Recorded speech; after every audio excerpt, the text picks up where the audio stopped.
Boa noite, amados. É uma alegria enorme iniciarmos a semana na casa do Senhor. Que possamos estar prontos para ouvir a palavra de Deus e que juntos possamos adorá-los em espírito e em verdade. Convido a todos a abrirem as suas Bíblias no livro de João, capítulo 3. Vamos orar? Querido amado Pai, estamos aqui, Senhor, neste momento, com a Tua Santa Escritura aberta e pedimos a Ti, suplicamos a Ti, para que possamos nesta noite ouvir a Tua Santa e doce voz. Amém, Senhor. E que possamos ao sair da Tua Santa Casa de oração, possamos sair regozijados com o Teu Santo Espírito. Por favor. Nos ajuda a compreender o Teu recado nesta noite, em nome santo de Jesus. Amém. Hoje nós iremos ler um pouco sobre o diálogo de Nicodemos e Jesus.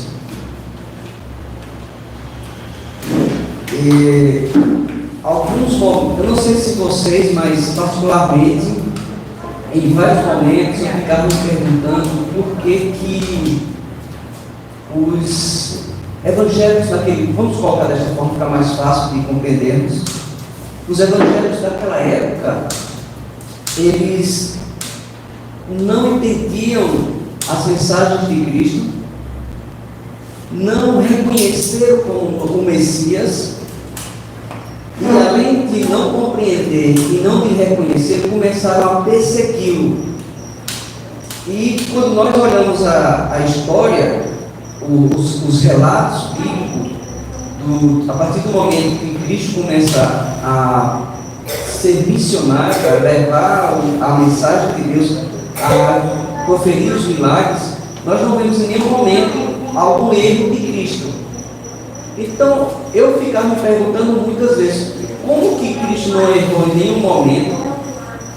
Como que aqueles evangelhos, os estudiosos da Bíblia naqueles dias, começaram a perseguir Cristo e, no final da história, nós conhecemos, onde ele não foi só simplesmente perseguido, mas foi condenado, crucificado e morto pelas mãos dos próprios evangélicos, colocando dessa forma, naquela época. Como que isso ocorreu? Eu queria trazer para nós, neste momento, alguns versos para que nós possamos refletir a história. E começa no verso 1, nós iremos ler no momento, verso 1 e verso 2, aí iremos dar uma paradinha, sempre fique com a Bíblia aberta no livro de João, que iremos ler alguns versos dele, tá bom? Havia entre os judeus um homem chamado Nicodemos, um governante dos judeus. Este veio de noite a Jesus e lhe disse: Rabi, nós sabemos que é mestre vindo de Deus, porque nenhum homem pode fazer estes milagres que tu fazes, se Deus não estiver com ele. Vamos dar uma paradinha. Primeiro nós temos que compreender bem quem era Nicodemos. Trazendo para os nossos dias, ele talvez fosse um diácono da igreja, um ancião, um pastor, ou um líder de qualquer departamento da igreja. Um homem conhecedor da Bíblia, um homem que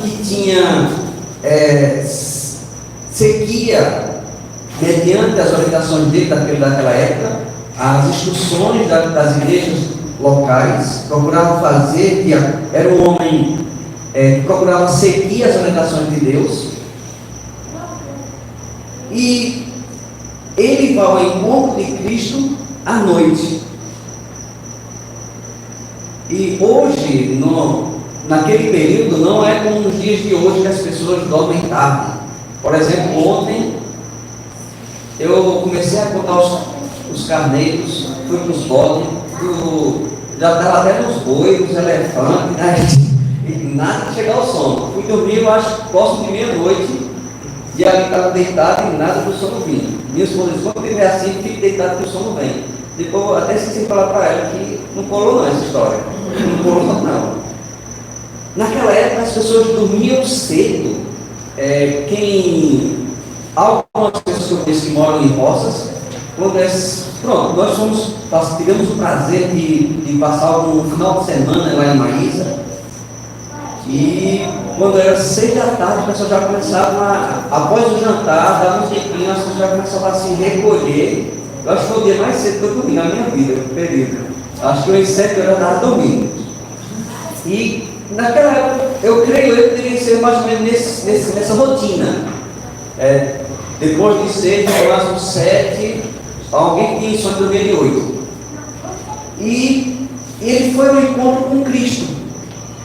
Lógico, se as pessoas dormiam cedo naquela época, lógico que ao encontro com Cristo tinha praticamente nenhuma pessoa ao redor, pouquíssimas pessoas. E ele, um líder de igreja, ele foi ao encontro de Cristo neste horário para que ninguém pudesse vê-lo. Agora, é meio algo que não faz sentido, porque quando você vê o relato do verso 10, mais ou menos no meio do verso 10, ele deixa claro que ele é um rabi, e que o que ele fazia durante aquele período que ele começou a trabalhar na área missionária, o que ele fazia não poderia ser um rabi comum, não poderia ser um mestre comum, não poderia ser um pastor comum, um líder religioso comum, mas sim um homem enviado por Deus. Agora, há uma contradição enorme, como que ele reconhece que Cristo é um rabi, que é um homem enviado por Deus, por que ele foi se encontrar à noite para que ninguém pudesse encontrá-lo, pudesse presenciar aquele encontro?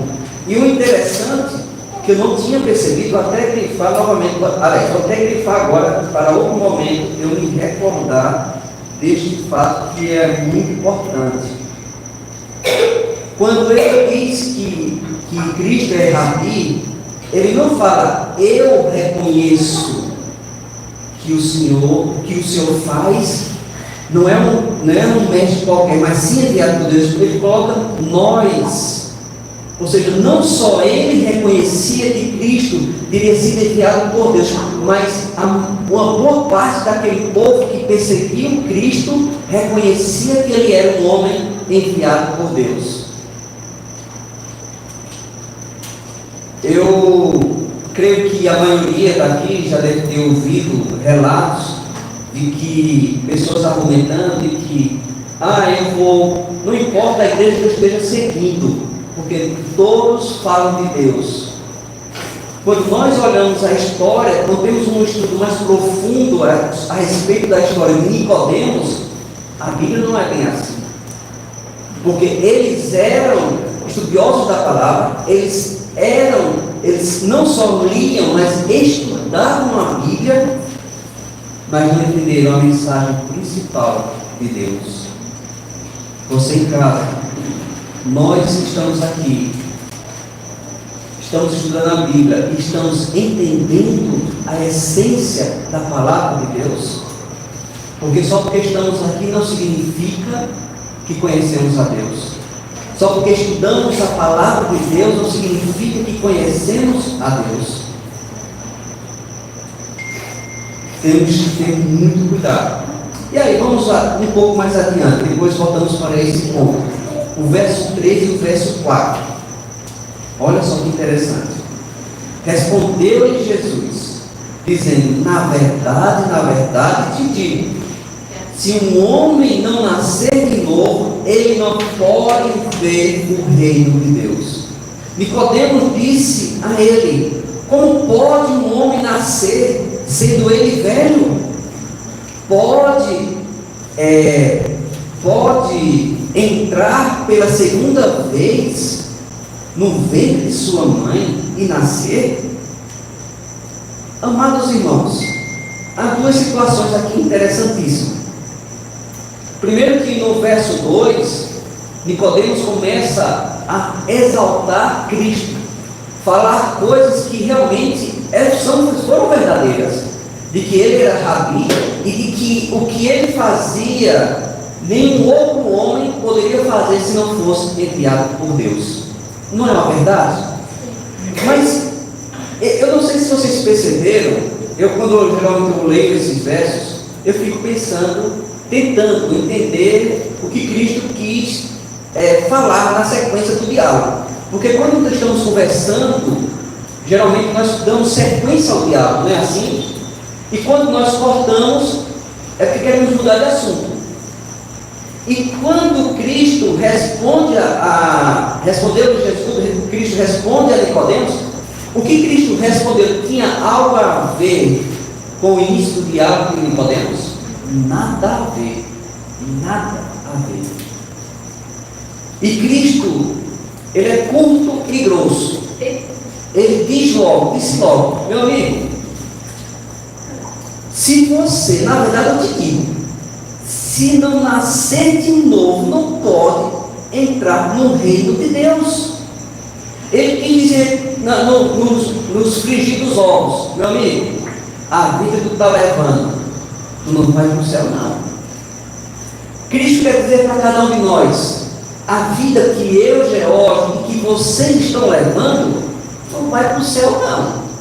Como diria, eu não sei quantos puderam ter a oportunidade de ver o pastor Wilson, vai para a segundona. Da forma, a vida que nós estamos levando, da forma que nós estamos levando a nossa vida hoje, nós vamos para a segundona. Ou seja, amados irmãos, da mesma forma que Nicodemos foi advertido, hoje nós somos também. A vida que nós estamos levando, não podemos ir aos céus, não. O interessante é a resposta de Nicodemos. Mas como um homem já velho pode retornar ao ventre de sua mãe? Amados irmãos, eu falei um pouco antes que Nicodemos, ele era um líder religioso, e não só um simples líder religioso, ele era conhecedor da verdade. Será que ele não entendeu o que Cristo falou?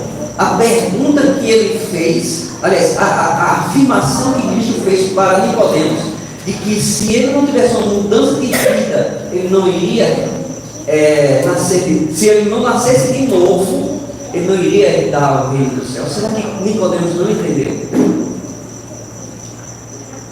Na classe bíblica, lá na igreja da Tapera, eu não sei se já fiz esse argumento aqui na classe bíblica aqui da Casa da Banca, mas o interessante é que praticamente os mesmos erros que as pessoas fizeram no peito antes de Cristo nascer e depois do Antigo Testamento e do Novo Testamento,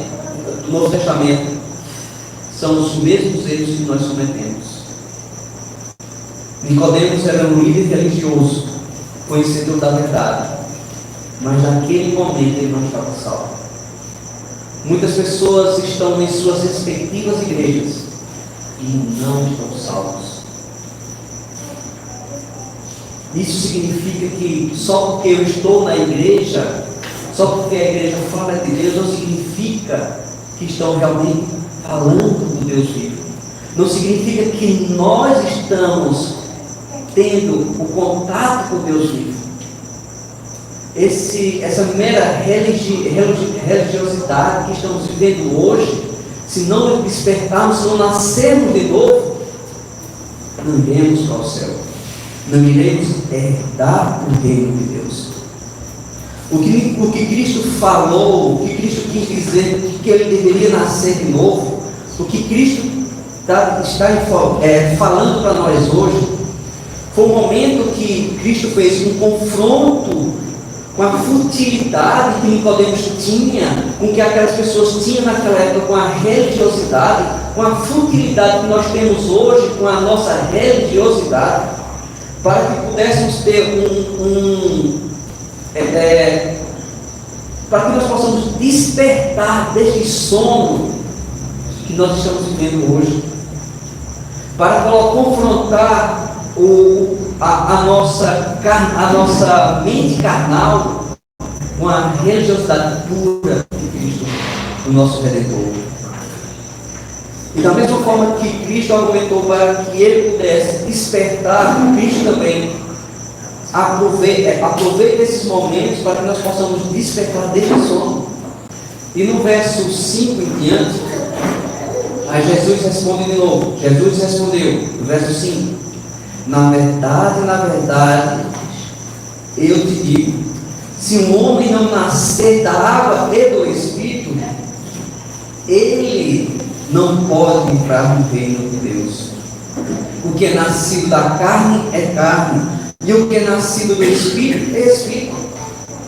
Não te admires, e eu te haver dito, necessário vos é nascer de novo.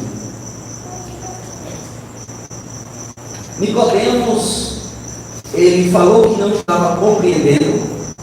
O interessante é que Cristo não vai, e como nós presenciamos em vários momentos, que quando Cristo está passando a mensagem, e quando as pessoas dizem que não compreendeu, ele começa a explicar tudo de novo, esmiuçadinho, para que pudesse entender. Às vezes ele usa até parábolas daquele período que eles tinham, daquele referente, aquele período, no momento que eles viviam, para que pudesse compreender. Cristo não faz isso. Ele apenas repete, e ainda repetir o que ele falou antes, ele aperta o cinto. E ainda no verso 5 ele diz: não é só nascer da água, mas tem que nascer da água e do Espírito. Cristo fala para nós de que não adianta eu e você frequentar a igreja. Não adianta nós aceitarmos a Cristo como nosso Salvador e nosso nome roube menos. Não adianta frequentar a igreja. Não adianta vir aos cultos. Não adianta ser uma pessoa frequente e ativa na igreja. Nós temos que não só nascer da água, mas temos que nascer do Espírito. Essa é que é a grande diferença. Esse é que é o divisor de águas. Infelizmente, a maioria das igrejas, todas as igrejas, eu não sei se posso ter todas, mas uma boa parte das igrejas evangélicas estão pregando mediante a Bíblia Sagrada. Estão fazendo uso da leitura da Bíblia. Mas será que é o suficiente? Não é, irmãos. Não adianta nascer. É o primeiro passo que nós temos que dar para nosso crescimento espiritual, para nosso diálogo com Cristo, para a nossa aproximação com Ele. Mas não podemos nos limitar à água, ao nascer da água. Nós temos que focar no batismo do Espírito Santo. Essa é que é a grande diferença da igreja de Deus. Essa é a grande diferença do povo de Deus. Essa é a grande diferença dos 144 mil. Que ele não se limita, esse povo não se limita ao batismo da água, mas sim tem que ter o batismo do Espírito.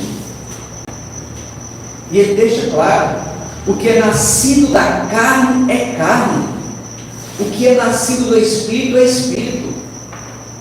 Infelizmente, nós encontramos um grande número de irmãos que são nascidos da carne e colocam ponto final.